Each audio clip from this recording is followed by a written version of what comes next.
warahmatullahi wabarakatuh. Waalaikumsalam warahmatullahi wabarakatuh. Selamat siang dan salam sejahtera bagi kita semuanya. Dan kami hormati teman-teman AE wilayah 1 ya ini ya. Ya. Kemudian ada Pak Trikasa dan dari teman-teman dari AgriSolution juga. Sebelumnya perkenalkan juga saya Purwodya Nama selaku koordinator program AgriSolution atau program Makmur ya di Pupuk Kujang. Jadi nanti kaitannya dengan Makmur itu bisa dengan saya juga. Mungkin di sini saya siang ini ya mungkin ini pas puasa ya agak-agak ngantuk sedikit gitu ya. Namun gitu menarik. Saya coba menarik teman-teman semuanya ini kaitannya dengan produk dan sedikit ada pemasaran ya. Jadi materi kali ini pengenalan produk retail PT Pupuk Kujang. Next. Nah, mungkin kita lihat ke depan, kita lihat peluang dan tantangan ke depan. Jadi pupuk itu sangat fleksibel ke depannya. Artinya apa? Sehingga ada perubahan-perubahan. Yang pertama itu ke depannya itu mungkin ya konsumen itu lebih memilih pupuk yang lebih efisien gitu ya. Mungkin tenaga kerja itu semakin menurun gitu ya, terutama di tanaman pangan gitu ya. Artinya apa? Dibutuhkan pupuk-pupuk yang lebih efektif dan efisien atau yang di sini control release fertilizer. Ya mungkin tidak hanya tanaman pangan, namun perkebunan juga gitu ya. Jadi disebar itu ya mungkin nanti rilisnya bisa bertahap seperti itu. Nah ini yang peluang ke depan terkait pupuk ini ya. Kemudian yang kedua terkait dengan layanan atau digital precision farming. Jadi ke depan itu kita dalam hal menjual pupuk itu tidak hanya bincang-bincang atau pencitraan tidak, namun kita sudah menggunakan layanan menggunakan satelit atau drone gitu ya dalam hal mendeteksi analisa tanah, kemudian pembuatan regulasi pemupukan, atau di sini digital regulation farming yang mungkin saat ini sudah dirintis ya oleh Pupuk Indonesia, yaitu kaitannya dengan presi rice gitu, presi farm gitu ya. Dan sekarang sudah menggunakan drone gitu ya untuk deteksi analisa tanah. Kemudian yang ketiga itu pupuk non kimia yang mungkin kaitannya dengan ke depan itu konsumen itu lebih ke arah kesehatan ya. Jadi dipilih pupuk yang mungkin yang memiliki mikroorganisme gitu ya, yang tidak bahan kimia. Namun ini masih bertahap gitu ya. Kalau pupuk berimbang ya pasti menggunakan pupuk kimia maupun pupuk organik. Dan terakhir adalah agrikultur berkelanjutan. Artinya bahwa ke depan itu tanah itu sangat berharga. Artinya apa? Pupuk organik bisa jadi dan pupuk hayati itu nanti bisa booming di tahun-tahun ke depan. Karena apa? Orang sudah aware atau sudah perhatian bahwa kesehatan tanah, kesehatan terhadap manusia juga gitu ya. Jadi bisa jadi pupuk organik atau pupuk hayati bisa menjadi booming di tahun depan. Nah ini sebuah peluang dan tantangan nih. Next. Nah, kemudian ini sedikit brainstorming aja ya, kaitannya kita pemasaran. Pasti tahu dalam hal pemasaran itu ada segmentasi, kemudian targeting, dan positioning ya. Kita tahu, kayak tadi yang disampaikan GM ya, Pak Fikri, bahwa kita harus mensegmentkan produk-produk itu ya. Targetnya siapa, posisinya siapa gitu ya. Produknya sama, mungkin NPK, namun posisinya seperti apa? Nah, kita buat contoh saja. Seperti produk retail ya, ada sampo pektin gitu ya, namanya pektin gitu ya, sampo. Target pasarnya apa sih? Kita harus tahu, setiap produk itu harus tahu target pasarnya. Jadi buat wanita yang aktif beraktivitas di luar ruangan gitu ya, jadi panas gitu ya. Kemudian kerangkanya apa? Sampo, produk perawatan rambut. Kemudian diferensinya apa? Perlindungan rambut dari polusi hingga 10 kali lebih kuat. Nah inilah diferensiasinya terhadap produk-produk sampo yang lain gitu ya. Dan alasan kompetitifnya apa? Di sini mengandung provitamin dan keratin yang memperbaiki kerusakan rambut. Nah ini salah satu poin yang harus nantinya teman-teman tuh harus bisa melihat tiap produk itu punya diferensiasi, tidak sama. Diciptakan pasti ada keunikan sendiri. Nah, kemudian pernyataannya apa di sini? Jadi untuk wanita yang aktif beraktivitas di luar ruangan, Pantene Pro-V adalah sampo produk perawatan rambut yang memberikan perlindungan rambut dari polusi hingga 10 kali lebih kuat. Kenapa? Mengandung dari provitamin, keratin, teknologi keratin yang memperbaiki kerusakan rambut. Nah ini salah satu pernyataannya. Nah ini sebagai benefit posisi kita bahwa kita punya produk yang melindungi rambut lebih 10 kali lebih kuat gitu ya. Nah, inilah tagline-nya yang penting. Hair so healthy, looking it shine. Artinya apa? Rambut tampak lebih sehat dan bersinar. Nah, kita harus tahu produk-produk kita itu harus punya moto-moto seperti itu. Agar apa? Mudah dikenal petani gitu. Kalau formula saja mungkin susah nyampainya. Bisa jadi urea itu tahan lama hijaunya seperti itu, atau awet tahan lama hijaunya. Artinya petani mudah dalam hal mengingat foto-foto seperti itu. Next. Nah, ini salah satu contoh di pupuk kujang ya. Nantinya kedepannya ada nitroku ya, berbasis nitrat ya. Ini contoh aja, namanya nitroku. Target pasarnya kemana nih? Tanaman hortikultura, ada buah-buahan dan sayuran, gitu ya. Apa yang kelebihannya? Di after harvesting bisa tahan lama dalam penyimpanan dan tidak mudah busuk. Selama ini buah-buahan dan sayuran saat panen pasti kendalanya apa? Mudah busuk ya. Nah, ini pupuk kita harus punya satu kelebihan gitu ya. Jadi tahan penyimpanan, tidak mudah busuk. Kerangkanya apa? Pupuk NPK, produk pupuk nutrisi lengkap based on nitrat gitu ya. Kemudian diferensiasinya apa? Menjaga kualitas kulit sayuran, buah-buahan tidak mudah busuk dan atau busuk hingga 5 kali lebih kuat. Ini contoh gitu ya. Jadi harus dilakukan sebuah penelitian bahwa memang dengan ada NPK nitroku itu dia itu tidak mudah cepat membusuk, kulitnya lebih tebal. Nah, ini jadi berikan posisi kita lebih kuat dalam menjual pupuk. Alasan kompetitifnya mengandung silikat dan kalsium yang mampu menambah dinding sel, sayuran dan buah-buahan. Nah, ini yang menjadi poin penting. Nah, pernyataan seperti ini. Jadi tagline-nya harus kuat di sini ya. Mungkin kalau tagline dulu solusi budaya handal terpercaya, bisa jadi buat naik kualitas handal dan tahan lama gitu ya. Nah, ini salah satu poin penting dalam hal kita mensiasati pengenalan produk ke konsumen. Next. Nah, ini terkait pupuk ya, kita harus paham juga kaitannya dengan unsur hara. Mungkin ada yang tahu ya, di sini unsur hara esensial itu berapa jumlahnya, ada yang tahu? Total ya. Ada berapa? Unsur hara esensial ya. Ada yang tahu? Jadi, Tiga. ya? Oh gitu ya. Ya salah satunya NPK gitu ya. Jadi ada kurang lebih 16 unsur hara gitu ya. Unsur hara esensial bagi tanaman itu ada 16. Kalau mineralnya ada 13 seperti ini. Ada pupuk makro ditambah pupuk mikro ada 13. Yang non mineral itu ada C, H, dan O. Karbon, hidrogen, dan oksigen itu di darah gitu ya.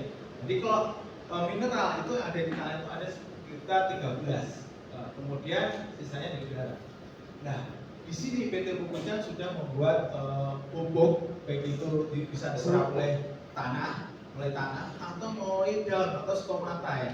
Jadi kita ada pupuk organik, kemudian untuk perbaikan tanah, kesuburan tanah, kemudian untuk pertumbuhan kita ada pupuk dari pupuk kimia ya, mungkin NPK, urea, atau yang lainnya. Kalau hayati itu untuk tanah. Jadi kita sudah lengkap untuk membuat produk sesuai dengan kebutuhan tanaman. Next. Nah, mungkin ini kedepannya yang perlu kita sampaikan bahwa kita harus memberikan edukasi kepada petani kedepannya bahwa pupuk yang berimbang. Jadi tidak tidak melulu kimia ya. Kita tahu lah ya, kita produsen pupuk harus mensubstitusikan pupuk kimia. Namun kita juga harus mengedukasi petani. Kalau pupuk kimia selalu kita berikan ke tanah, tanahnya padat, akhirnya produktivitas juga bisa menurun karena mikrobiola tanah mati. Nah, kita juga sampaikan juga di sini pupuk berimbang itu ya kita kali bahan organik ya, kemudian pupuk hayati, kita waktu hidupnya ya, kemudian kita juga berikan pupuk kimia. Jadi sehingga bisa optimal tanahnya subur, pertumbuhan tanaman produktif, kualitasnya juga meningkat. Next. Nah, ini produk pupuk PT Pupuk Kujang ya, mungkin ada subsidi dan non subsidi ya. Kalau subsidi mungkin teman-teman sudah paham semua, ada urea dan NPK 15-12. Kemudian non subsidi itu kita di sini ada Nitrea ya, mungkin sudah single branding ya. Kemudian ada KCL, dulu ada KCL, sekarang sudah nantinya diperbarui menjadi NK atau nitrokal Jadi pupusnya N-nya 7, kemudian K-nya itu 50. Ini akan muncul mungkin ya di tahun ini juga total. Dan buku MPK Jeranti, Esko organik, dan dulu ada Pariku yaitu terkait dengan benih padi, dan Biom dan Puriza. Ini salah satu produk retail. Next. Nah, terkait dengan kapasitas pabrik ya, di Kujang itu memiliki kapasitas untuk pembuatan urea ada 2 pabrik, unit 1A dan 1B masing-masing 570.000 ton. Jadi kurang lebih total 1,14 juta ton ya untuk urea ya. Kemudian untuk amonium kurang lebih 660.000 ton. Kemudian untuk NPK granul ya, NPK di sini ada NPK 1 dan 2 itu kurang lebih total 200 ribuan ton. Kemudian Biom kapasitas 7.200 liter per bed ya. Kemudian ada pupuk NPK Jeranti 2 ton metrik ton per D. Kemudian organik kurang lebih 10.000 metrik ton per dia per tahunnya. Next. Nah ini kita bahas terkait pupuk anorganik. Next. Nah ini mungkin teman-teman sudah tahu produk subsidi dan non subsidi ya. Ya sebelah kiri subsidi pasti ada tulisannya pupuk urea tidak khusus subsidi ya, tidak berjudulkan bersama gitu ya. Kemudian yang kanan non subsidi namanya brandingnya Nitrea. Sebenarnya ini sama saja, cuma bedanya dari segi warna. Kalau yang subsidi warnanya merah muda topik, sebelah kanan adalah berwarna putih non subsidi. Dari segi unsur harinya sama, nitrogennya 46,6% ya. Moisture sama, uretnya kadang-kadang berbeda, ini tergantung dari pabrik. Kalau di pabrik itu bagus kalau bioretnya kurang dari 1%, karena semakin tinggi bioretnya itu akan nantinya juga mengurangi kandungan nitrogennya, jadi 45, dan itu bisa mengganggu pertumbuhan tanaman juga kalau bioretnya tinggi. Dan ini sudah sangat bagus di pabrik dari pupuk Indonesia, terutama Ibu Kujang juga. Dan ini perlu ketahui 1K itu memiliki bioret 0,43%. Artinya ini bisa untuk industri juga sebenarnya, untuk food juga bisa. Kalau bioretnya rendah di bawah 0,5%. Bentuknya April, warnanya putih, ini yang berbeda. Mungkin terkait kegunaannya pasnya untuk pertumbuhan tanaman, hijau daun gitu ya. Ini adalah fungsi dari urea. Next.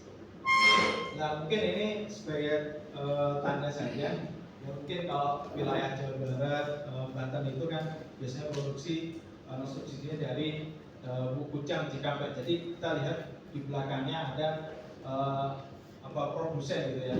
Produsennya ada Cikampek Indonesia. Nah ini salah satu produk Nitrea yang ada di Jawa Barat, Banten, mungkin sebagian di Jawa Tengah gitu ya. Next. Nah, ini terkait dosis pupuk Nitrea atau urea ya. Ya mungkin kalau tanaman yang dapat subsidi itu kan 9 tanaman ya, kayak contohnya padi, jagung, dan kedelai ya. Sebenarnya ini bisa menggunakan subsidi maupun non subsidi juga, dan dosisnya kita contohnya padi ya di kisaran 200 sampai 300 kilo per hektar, itu tergantung kondisi tanahnya. Jadi kalau tanahnya sudah dianalisa tanah, N-nya tinggi nggak perlu sih sebenarnya 200-300, mungkin 150 atau 200 sudah cukup gitu ya. Nah itu gunanya precision farming tadi untuk deteksi analisa tanah dari kejadian unsur N-nya.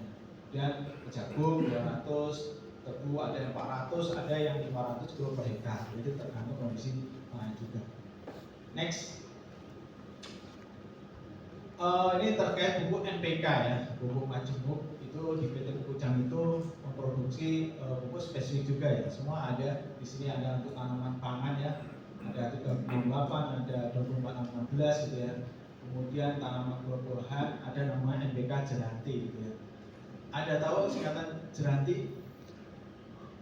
Atau sudah tahu bentuk jerantinya? Sudah ya? Tablet gitu ya. Jadi jeranti itu singkatan jeruk dataran tinggi sebenarnya, jeranti. Jadi dulu dicakan dengan peri tanah gitu ya. Kemudian tanaman sayuran kita menggunakan nitrobu. Nanti akan saya bahas kenapa harus menggunakan nitrobu, karena bis nitrat ya, bukan urea. perkebunan kita juga ada untuk tanaman tebu ya, promosi 21915, ada 13627 itu untuk tanaman kapas sawit. Oh, ini pupuk subsidi ya. Kelihatan. Next. Oke, yang pertama ini kaitannya pupuk untuk spesifik tanaman padi. Kita ada yang tahu ya, NPK 368? Tahu semuanya ya? Tahu ya. Jadi memang ini dibentuk dulunya ya, kondisi lahan di daerah Jawa Barat itu memiliki kondisi P dan K-nya tinggi. Gitu ya. Jadi makanya dibuat formulasi yang cukup saja 68, tidak terlalu besar tapi N-nya tinggi. Jadi ini khususnya untuk tanaman padi, spesifik lokasi. Gitu. Jadi N-nya 30, P-nya 6, kemudian K-nya 8%. Kemudian di sini kita dalam hal pemasaran ini kemasannya kurang lebih 25 kilo per satu sak gitu ya. Beda kayak urea. Urea itu banyak variasi kemasannya. Ada 5 kilo, ada 25 kilo, ada 50 kilo. Tapi kalau NPK 38 ini hanya 25 kilo saja. Kemudian terkait dosis, kita ada aplikasi 0-5 HST menggunakan maksimal 250, 30-35 ST menggunakan 150 kilo per hektar. Ini untuk penggunaan NPK 38. Ya pastinya pupuk ini sebenarnya murni ya. Murni itu dalam artian tidak mudah dipalsukan. Kenapa? Karena bahan-bahannya sesuai dengan jenis pupuknya. Ada urea, ada DAP, ada KCL gitu ya. Tapi kalau bentuk granul itu banyak pupuk dipalsukan. Nanti ada di sini saya tayangkan pupuk palsu. Next. Nah ini juga kita juga melakukan inovasi juga untuk tanaman pangan. Jadi untuk bisa untuk tanaman padi dan tanaman jagung. Formulasinya 24, 6, 15 per sulfur per C. Gitu ya. Jadi ini ada unsur makro dan unsur mikronya. Gitu ya. Dan kenapa kita kasihkan sulfur dan zinc? Ternyata sulfur itu untuk tanaman yang rumpun ya kayak padi, tebu itu memudahkan untuk jumlah rumputnya semakin banyak. Ada sulfurnya. Kalau zinc itu untuk salah satunya kebernasan padi. Belir padinya lebih bernas, padat zinc. Itu salah satu kenapa kita selalu berinovasi dari 28 kemudian di update 24-15 ada zinc-nya seperti itu. Nah ini salah satu poin penting juga. Dan di sini adalah dari existing misalkan pupuk ada ZA, ada NPK, ada Z dan kan mencampur ya, di lapangan campur gitu dan campuran yang merata. Nah ini salah satu solusinya kita nggak perlu harus nyampur, sudah tercampur secara fabrikasi mungkin gitu ya. Jadi sekali tebar tanpa campur itu salah satu slogan juga ya. Gitu ya. Nah, ini bisa untuk tanaman padi. Dosisnya kurang lebih 450-500 kg per hektar, kemudian tanaman jagung 400-450 kg per hektar. Ini sudah komplit, isinya ada urea, ZA, DAP, KCL, dan zinc. Ini komplit bukunya. Next. Dari situ ada yang ditanyakan, kita santai saja sambil diskusi. Kalau ada yang belum paham, bisa sambil diskusi. Kita lanjutkan. Nah, ini sebagai contoh saja ya, saya buat contoh. Ini strategi pemasaran untuk setiap segmen ya. Mungkin sama-sama untuk padi. Formulasinya beda. Jadi teman-teman harus detail ya terkait formulasi tadi. Kenapa dibutuhkan formulasi berbeda-beda? Nah ini saya coba mendetailkan ya. Nanti tahu segmennya. NPK 368 ini kita pupuk spesifik lokasi ya. Spesifik lokasi tadi apa? Karena kondisi tanahnya itu mungkin sudah banyak P dan K-nya. Salah satunya apa? Petani bagus dalam hal pemberian jerami ke lahan. Jadi setelah dipotong itu biasanya dibakar enggak. Dia ditaruh lagi ke lahan kemudian diolah. Artinya apa? P dan K-nya tinggi gitu ya. Nah sini artinya bahwa petani itu fokus bahwa dia mencari pupuk yang N-nya tinggi tapi P-nya dan K-nya kecil. Gitu ya. Kemudian bentuknya pupuknya sesuai aslinya dan cukup bisa untuk menggunakan tanaman. Nah ini salah satu segmennya dia. Nggak perlu harus P dan K tinggi, nggak perlu dia buang itu kan. Nah segmennya 38 untuk tanaman petani seperti itu. Harganya apa? Murah, praktis kemasannya tadi udah aplikasinya. Kemudian yang sebelah kanan sama, bisa untuk padi dan jagung. NPK 24, 615 plus S plus Y untuk pertumbuhan dan keberdasan gabah gitu. Jadi konsumennya berorientasi pada apa? Kualitas hasil panen, yaitu biar gabahnya berat, bernas gitu ya, padat. Nah ini pakainya yang ada zinc-nya gitu ya, ada unsur mikronya. Jadi petani saya pengen yang ada unsur mikronya ini. Kemudian punya lengkap, ada unsur makro, ada unsur mikro. Kemudian dia pengennya tanpa kecampuran di lahan atau langsung kembang. Nah ini segmen petani-petani seperti itu, kita harus paham gitu ya. Kemudian bedanya apa dengan 38 tadi? Kalau 8 itu harga murah, kalau ini lebih mahal. Karena apa? Lengkap unsur haranya dan mudah aplikasinya. Jadi salah satu kita harus cermat atau memberikan segmentasi terhadap produk ya. Itu teman-teman. Ini mungkin nantinya teman-teman bisa menyeleksi produk yang hanya hujan saja, mungkin all akbar bisa membuat segmen-segmen itu detail seperti ini. Jadi mudah. Oh sasaran saya misalkan untuk daerah yang pegunungan dijual murah ya nggak payu. Di sana itu berbasis nitrat. Kenapa? Segmentasinya itu topografinya daerah pegunungan, curah hujan tinggi, mataharinya kurang, itu dibutuhkan apa? N yang cepat larut, diserap oleh tanaman, atau base-nya apa? Nitrat, gitu ya. NO3. Beda kalau urea itu masih perlu tahapan kayak nasi sama beras. Gitu. Nitrat itu nasi, kalau amonium atau urea itu beras, masih proses. Jadi makanya di daerah pegunungan banyak ya mungkin kompetitor-kompetitor yang ada base nitratnya, contohnya Mutiara, Mutiara seperti itu. Di daerah seperti itu kan cepat itu. Kalau urea kurang gitu. Nah ini kita harus membuat segmen seperti itu. Oh kalau di sana gunanya ya udah kita base nitrat. Kalau dari mana bujang ada nitroku, misalkan ada petro, monggo sektor yang ada nitratnya. Next. Nah ini mungkin untuk khusus tanaman tebu kita juga berinovasi juga membuat tanaman yang sesuai kebutuhan tanaman, yaitu spesies tanaman tebu. Kita buat formulasi 21 9 15 per sulfur per zinc gitu ya. Itu juga sama. Kita butuhkan sulfur dan zinc. Sulfur tadi ya satunya untuk jumlah rumput dan kedua adalah dari segi kadar gulanya gitu ya. Rendemennya bisa meningkat. Zincnya itu tadi kebernasan juga, bobotnya lebih kuat. Nah ini sama. Jadi dosisnya kurang lebih 700 kilo per hektar. Jadi kalau umumnya itu ZK itu kurang lebih hampir 500, NPK-nya 600 gitu, kilo per hektar atau 1,1 ton per hektar. Itu kalau existing petani. Nah kita nggak perlu itu, kita 700 kilo per hektar sudah lengkap, sudah ada ZK-nya. Dan aplikasinya ada 2 kali, kalau 30 300 kilo per hektar. Kemudian aplikasi kedua 3545 HD yaitu 400 kilo per hektar. Nah ini sudah kita teliti di 3 lokasi, di daerah Madiun, kemudian di Probolinggo, kemudian ada di Pusit Sukasari, daerah PTPN 11. Itu sudah kita uji. Jadi dosis sebenarnya pupuk tebu itu nggak harus tinggi-tinggi, sedikit namun efek secara aplikasinya sangat bagus. Next. Nah ini keunggulannya, jadi pupuk spesifik tadi dari tanaman pangan, tanaman tebu tadi ya.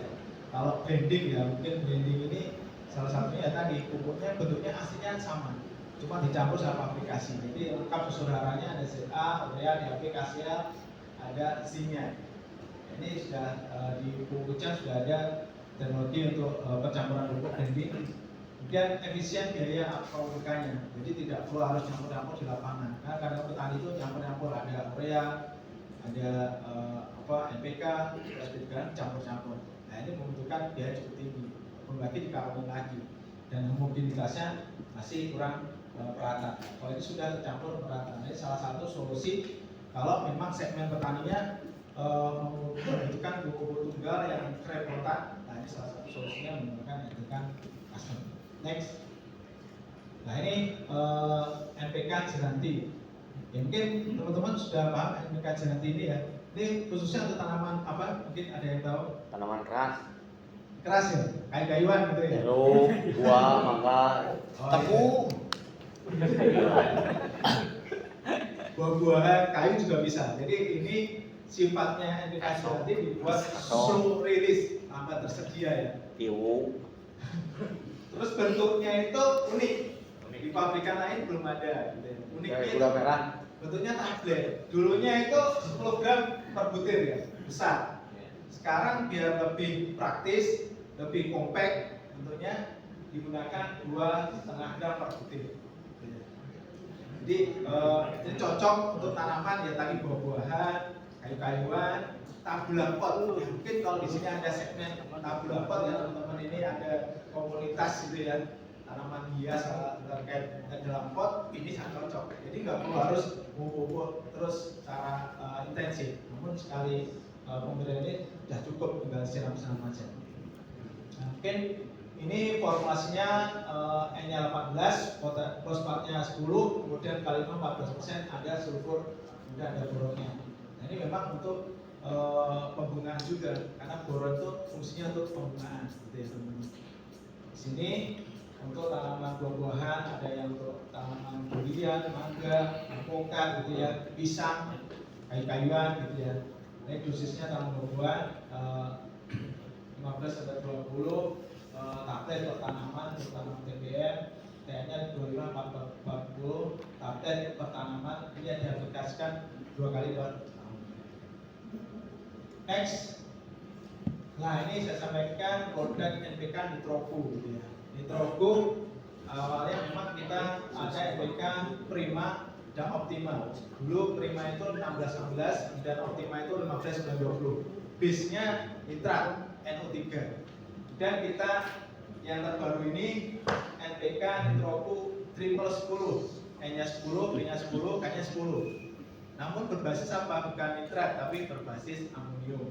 Jadi untuk ya menguasai pasar-pasar yang pengennya murah, petani murah, namun warnanya biru, gitu ya. Granul, nah ini 10-10-10. Ini sudah ada izin edarnya dan lebih murah gitu di pasaran artinya. Kemudian untuk NPK Nitroku ya untuk cabai dosisnya kurang lebih 800 kilo per hektar ya. Nanti ada dosis di masing-masing komoditi. Nah ini produk ini adalah khusus untuk tanaman buah-buahan dan sayuran. Next. Nah ini bedanya ya teman-teman semuanya. Jadi kalau yang sebelah kanan Korea, sebelah kiri Nitroku. Ya ibaratnya beras dan nasi. Kalau Nitroku itu sudah dalam bentuk nasi, jadi bentuknya NO3, dia langsung diserap, jadi kabel bisa langsung diserap. Tapi kalau Korea itu masih harus proses, jadi hidrolisis, kemudian pakai jadi NH4, kemudian ada NO2, yaitu dengan bakteri Phytosomonas, kemudian NO3 nitrat, bakteri Nitrobacter, kemudian baru diserap oleh tanaman. Jadi ada proses ini. Jadi kalau Korea itu masih bentuk beras, masih harus direbus jadi nasi. Kalau Nitroku atau basis nitrat NO3 itu sudah bentuk nasi, langsung diserap. Nah, kenapa ini bedanya? Segmennya harus tahu. Ini segmennya untuk tanaman sayuran di daerah pegunungan. Ya, tadi saya sampaikan bahwa kalau daerah topografi lereng, kemudian dia dingin gitu ya, sinar matahari kurang gitu ya, dia harus pupuk yang berbasis nitrat. Apa mudah diserap, langsung diserap tanpa harus proses gitu ya. Sayur-sayuran. Jadi kayak di Wonosobo, Garut atau Lembang ya, itu banyakkan pupuk-pupuk yang berbasis nitrat. Inilah salah satu bedanya. Jadi kalau kita menanamkan Korea nggak begitu laku gitu ya. Jadi harus berbasis nitrat, udah cepat. Karena responnya cepat, kelihatan dari pertumbuhan tanaman, akarnya, apalagi bibian. Next. Nah ini selanjutnya produk organik dan hayati. Next.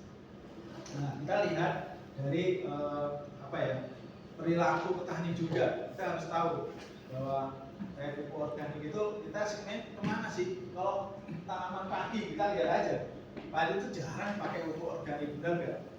Jerami aja jarang gitu ya, bakar gitu. Akhirnya tanahnya pada saat kering retak-retak gitu ya. Jadi ya pastinya di situ mengalami masalah dalam pertumbuhan perakaran. Jadinya akibatnya pertumbuhan tanaman kurang bagus, kualitasnya juga kurang. Karena segmen mindset petaninya dia nggak memikirkan adanya keberlanjutan produksi tanah. Yang penting produksi tinggi pakai pupuknya jor-joran seperti itu. Beda yang sebelah kiri ya, ini dengan tanaman hortikultura itu dia mindset bahwa tanahnya harus gembur karena apa, ubi-ubian kayak kentang gitu, wortel gitu ya, kemudian sayuran kol gitu, dibutuhkan tanahnya yang gembur gitu. Jadi apa, pupuk organik banyak gitu ya, jadi kurang lebih hampir 15 sampai 20 ton per hektar. Itulah mindsetnya tanaman hortikultura petani daerah pegunungan itu organiknya tinggi. Nah, coba di Wonosobo itu pasti pupuk kotoran ayam buahnya itu kita lihat beda tanaman padi nggak ada, kita metroorganik aja nggak dipakai gitu ya. Nah itu menjadi permasalahan, jadi kita harus tahu segmen mana yang kita harus jual pupuk hayati maupun organik ya, kita segmennya di tanaman sayuran. Next. Nah ini kita lihat dari kondisi tanah, kita bisa mendeteksi kondisi tanah yang bagus apa enggak biar kita orang yang memang benar ahli di lapangan. Kalau ditanya petani mana tanah yang subur apa enggak, harus paham. Salah satunya yang sebelah kiri, tanahnya padat ya, miskin bahan organik. Jadi kalau pada saat kena air hujan, dia itu tidak, bahasanya atus, istilahnya tidak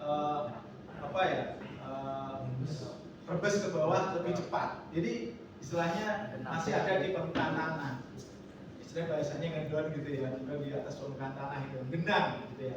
Itu tanahnya kurang subur. Jadi infiltrasi air kurang bagus, udara yang kurang bagus, padat, ya tanahnya pasti kurang bagus. Jadi untuk perkembangan tanaman tidak bisa berkembang dengan sempurna. Nah, sebelah kanan beda yang ada organiknya. Jadi pada saat musim hujan, jadi air itu cepat masuk ke dalam tanah. Jadi filtrasi udaranya bagus, aerasinya bagus gitu ya. Jadi untuk pertumbuhan tanaman itu cepat gitu ya. Jadi bedanya tanah subur atau tidak subur. Jadi kalau tanah yang kurang subur padat itu ya terkena air, tapi kalau tanah yang gembur kemudian pada saat hujan dia yang cepat meresap, artinya tanahnya subur, perkembangan akarnya bagus. Next. Nah, kemudian pupuk organik ya, mungkin teman-teman sudah paham apa sih pupuk organik ya. Jadi pupuk yang berasal dari bahan-bahan organik ya, baik itu dari kotoran hewan, seresap, daunan yang sudah melalui proses dikomposisi secara sempurna dan diperkaya dengan mikroorganisme. Jadi kalau bahan organik itu, pupuk organik itu bahan organiknya. Beda pupuk hayati. Pupuk hayati ada mikroorganisme gitu ya, yang memakan bahan organik gitu ya, yang fungsinya untuk melakukan surari dalam tanah. Jadi kalau pupuk organik itu bahan-bahannya. Next. Nah ini di buku yang mempunyai pupuk organik namanya ESCO gitu ya. ESCO ini bahan bakunya umumnya kotoran hewan, ada kotoran sapi, ayam, kemudian ada penggunaan tanah, siulit, dolomit ya, kemudian ditambah mikroorganisme biota gitu ya. Jadi ini sudah standar SNI dari komentar terkait pupuk organik. Ya, ini bagus untuk tadi tanaman sayuran tanah. X. Nah, ini apa bedanya antara organik dan hayati? Kalau hayati itu makhluk hidupnya. Jadi kalau pupuk organik bahan matinya tadi, bahan-bahannya kayak kayuan, daun-daunan, kotoran hewan gitu ya. Kalau hayati ini adalah mikroorganisme yang bermanfaat, yaitu bisa untuk penambahan fosfat gitu ya. Jadi salah satu fungsi dari mikroorganisme. Nah, dia bisa hidup karena apa? Dari bahan organik. Bahan organik sumber makanannya. Bahan organiknya tadi sumber makanan dari mikroorganisme. Kalau nggak ada bahan organik tanah, dia akan mati. Maka tanah-tanah yang kering, nggak ada organiknya pasti mati, keras.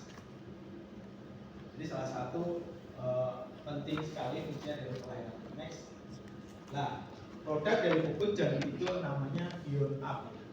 BionUp ini memiliki bakteri pelapis fosfat, kemudian ada penambat nitrogen yang bisa menghasilkan fitohormon.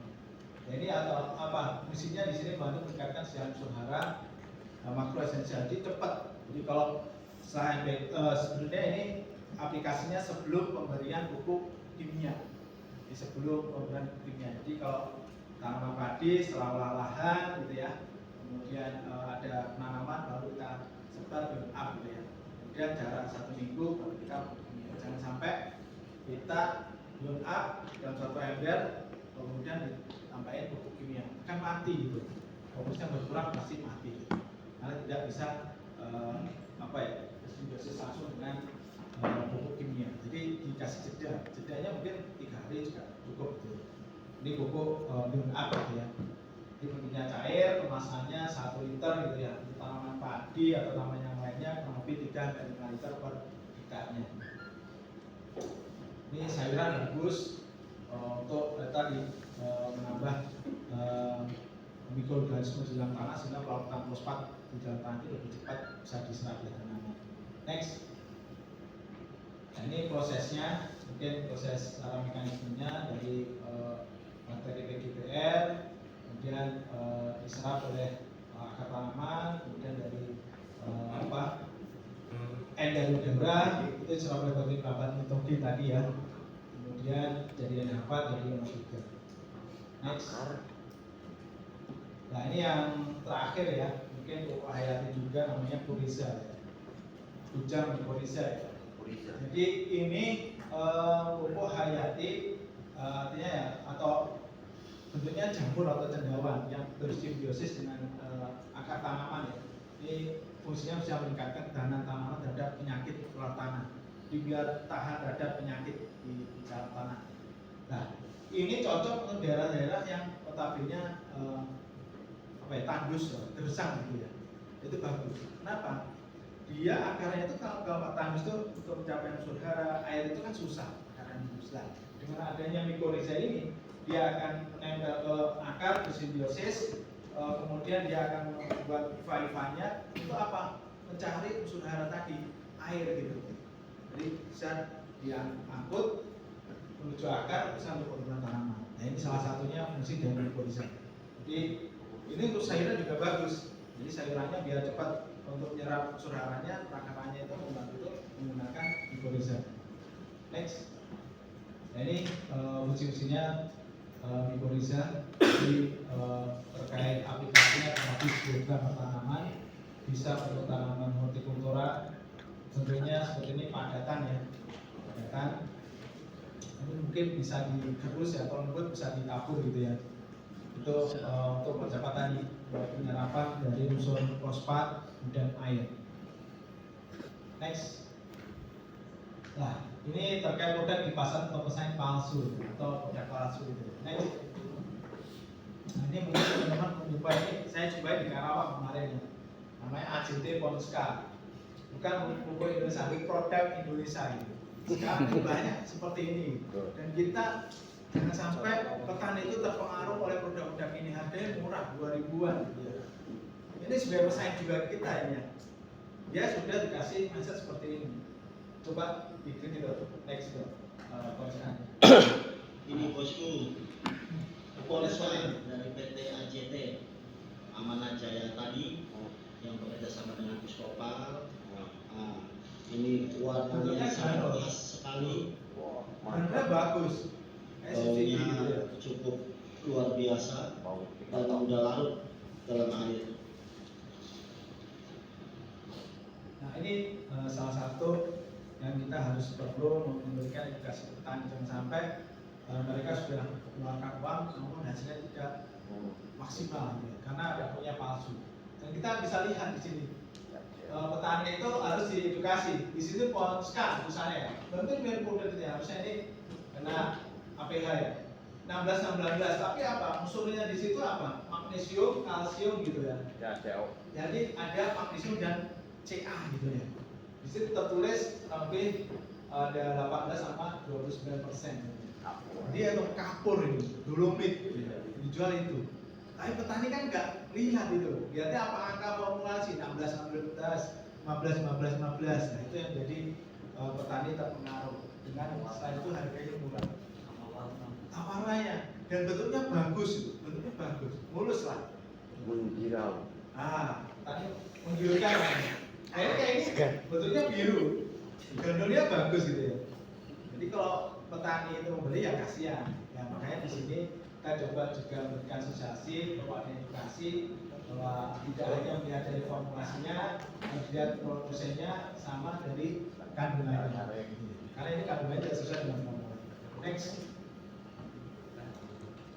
Daya beli konsumen. Nah ini sedikit gambaran saja ya teman-teman semuanya. Mungkin kalau tanaman padi kita lihat kenapa serapan pupuknya tidak banyak. Setelah saya juga tanya-tanya dengan ketua Katena baik itu Mayu, Subah, Wakarta gitu ya, Karawang, bahwa petani padi itu kebanyakan petani penggarap dan buruh. Bener nggak?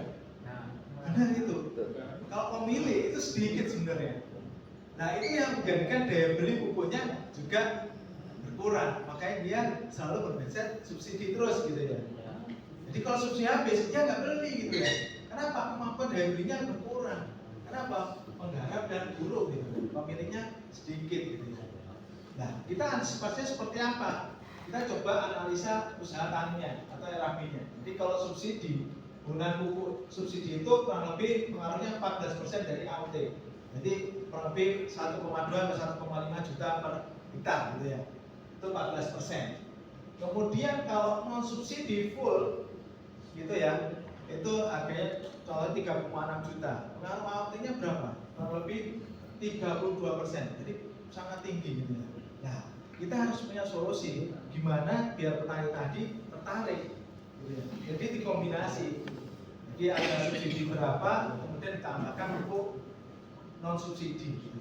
Bisa jadi kombinasinya misalkan urea 150 subsidi, NPK 50 subsidi, bisa jadi 200 NPK atau 50 lagi urea atau yang non subsidi. Jadi biar tidak terlalu besar pengeluaran biayanya. Jadi di sini persentasenya kurang lebih jadi 26%.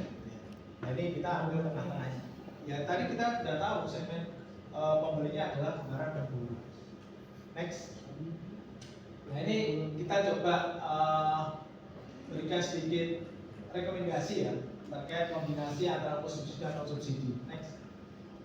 Nah ini kita coba berikan sebuah pilihan. Jadi kita harus memberikan solusi. Pak, kalau saya ini subsidinya sedikit gitu, gimana caranya biar padi saya bisa optimal? Nah, kita harus punya dong solusi. Jadi kita harus tahu nih yang didapatkan subsidinya berapa, ditulis. Contohnya kita rekomendasi 1, 2, 4. Contoh, urea subsidinya dapatnya 200, NPK 15-12 nya 100. Jadi tambah NPK 38 nya berapa? 150. Kemudian urea subsidinya 150, NPK 15 nya 100. Kita tambahkan ada NPK ada 38. Jadi ada pilihan. Jadi petani itu biar tahu anjurannya berapa sih biar bisa berjalan maksimal. Kita paham. Dan itu yang tahu kan teman-teman semuanya di AE atau AE berapa sih alokasi yang diterima oleh petani. Nah itu kita breakdown kemudian berikan pupuk non subsidi. Nah, kita rekomendasikan. Jadi biar petani tidak bingung berapa sih harus nambahkan non subsidinya. Kita sudah punya prosedur itu yang kita harus berikan kepada petani. Jadi memudahkan petani untuk membeli pupuk non subsidi. Jangan bingung berapa dosisnya. Jadi kita sudah membuat sebuah rekomendasi. Next. Nah ini terkait biayanya. Jadi setelah tadi pupuknya kombinasi subsidi non subsidi, baru kita hitung biayanya. Pak, kalau menggunakan subsidi sekian tambah non subsidi sekian, keluarnya yang 1 2 juta Pak. Jadi nggak terlalu mahal gitu ya. Tapi hasilnya bisa 6 ton. 6 ton dikalikan berapa? 7.000 ya, 42 juta gitu ya. Ya masih cocok lah istilahnya. Jadi dengan mengeluarkan 2 juta. Nah ini ada pilihan-pilihan terkait rekomendasikan dan analisa biayanya. Nah ini teman-teman harus bisa membuat seperti ini. Kenapa? Biar bisa menunjukkan petani. Oh kalau pakai subsidi sekian, non subsidi sekian, oh biaya sekian. Oh nggak terlalu mahal ya. Kadang-kadang jangan sampai kita langsung Pak, Bapak nggak punya subsidi, kasihkan non subsidi full. Ya berat ya. Berat ya akan membeli non subsidi full. Ya kalau bisa yang punya alokasi subsidi dikombinasi. Ini salah satu upaya kita bagaimana biar kita bisa diterima oleh petani ya, karena kita sudah tahu segmen petaninya siapa. Next. Nah itu mungkin teman-teman semuanya kaitannya pengenalan produk retail ya. Mungkin nanti kalau ada yang belum paham silahkan bisa ditanyakan. Mungkin itu dari saya. Tidak ada hal-hal yang kurang berkenan, mohon maaf. Terima kasih. Wassalamualaikum warahmatullahi wabarakatuh.